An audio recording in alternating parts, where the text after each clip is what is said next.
Dur. Korkma sen. Korkma. Korkma annem, korkma Korkma annem. su. Hayır korkmuyorum. Korkuyor Gıdıklanıyorum. musun?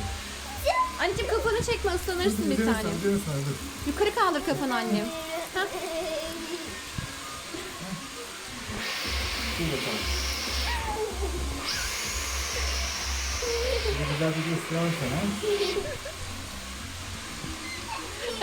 Sana şampuan yaptım ben, tamam mı? Buradaki şampuanlar yoksa senin saçına göre değil. Kaldır bakalım şimdi. Hadi bakalım. Dur bakalım. Böyle.